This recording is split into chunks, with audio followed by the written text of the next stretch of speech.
You froze and I checked my internet. That's so weird. Well, okay. How have you changed as a business person?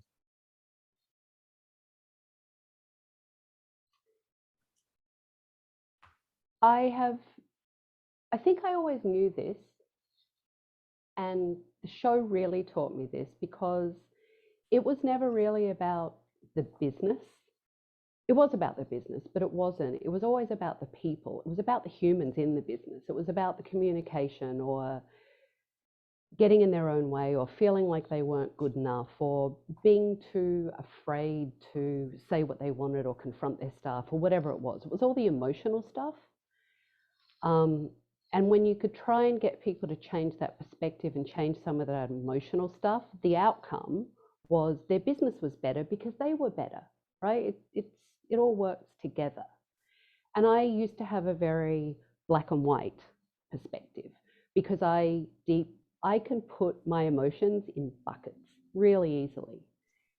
Not necessarily the healthiest thing, not something that everyone can do, but I am great at it, right?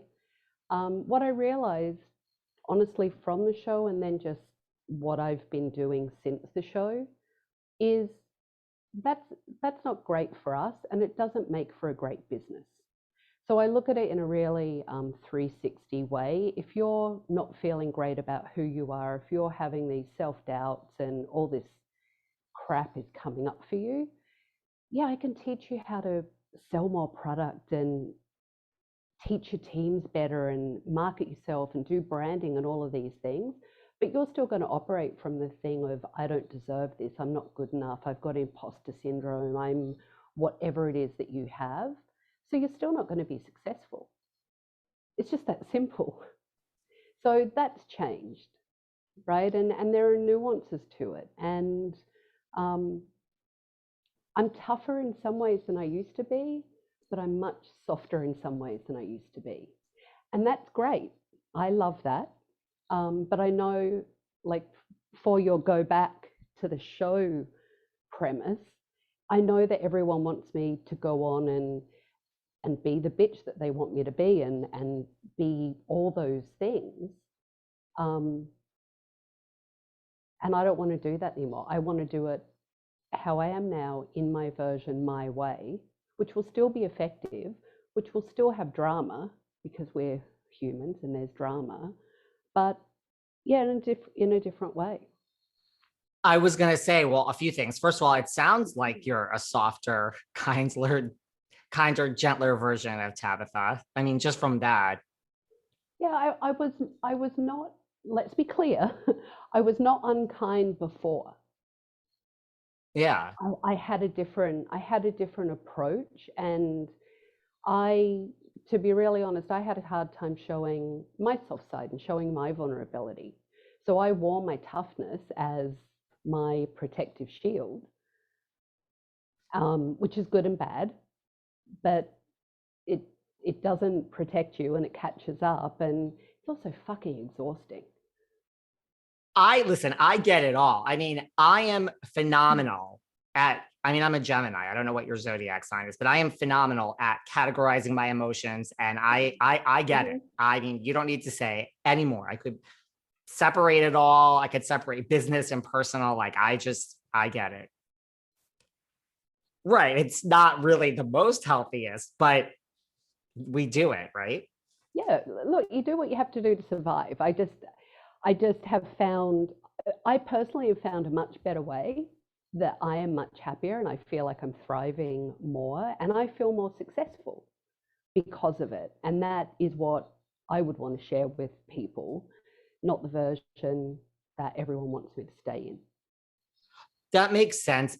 That's very, what's the word? Like, respectful, in the sense that you're basically saying you don't want to go. I mean, because even the last time you were here, you said, like, when you were on the show, like, you were yourself, like you didn't try to play a character, which I agree with. And you're saying now, if you went back, the only way you would do it is if you could authentically be yourself, which I know makes logical sense when you're talking about reality TV. But let's face it, right, you're rolling your eyes. That's not the majority of what we see today.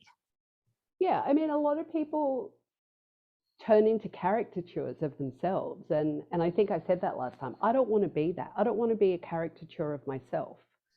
And I think reality TV can do that to you if you're not really careful, you know, and if you're not mindful of it, you become this character. And that is just weird. That makes sense. And I would think like, I mean, my thoughts to this show go back to like COVID. Like COVID has changed so many businesses. It would just be so interesting, right? I mean, like, have you seen, I'm sure, have you heard from the businesses on the Every show? day. Really? Well, not every day from the businesses on the show. Every day I speak to business owners in some business, and so many people have started businesses, right? COVID was a catalyst for starting businesses. We talk about the closing, really important, really valid conversation. What about the openings?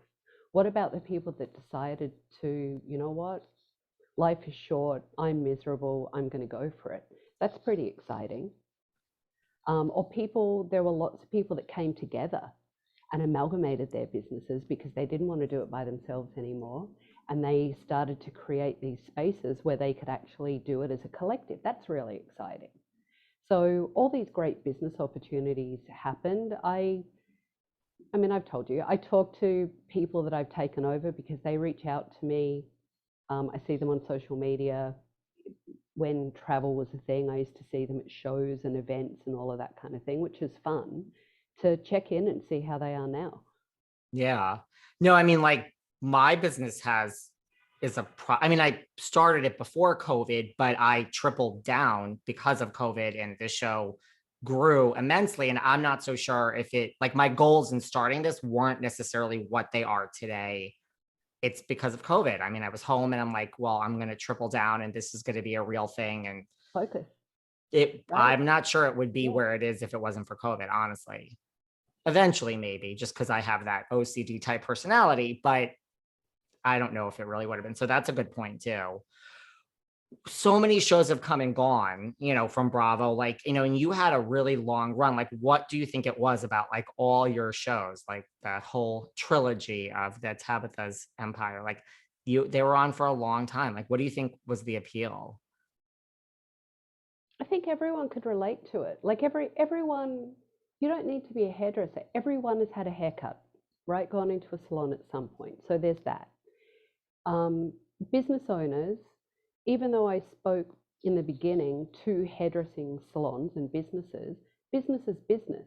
So that umbrella, anyone that runs a business, works in a corporation, deals with people in customer service, we could all relate to it because it's happened to us. We've done it. We've been there, right?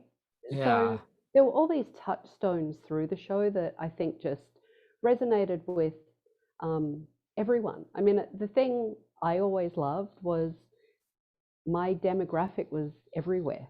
It wasn't, you know, the focus of what you might expect a Bravo viewer to be. It was really this huge demographic.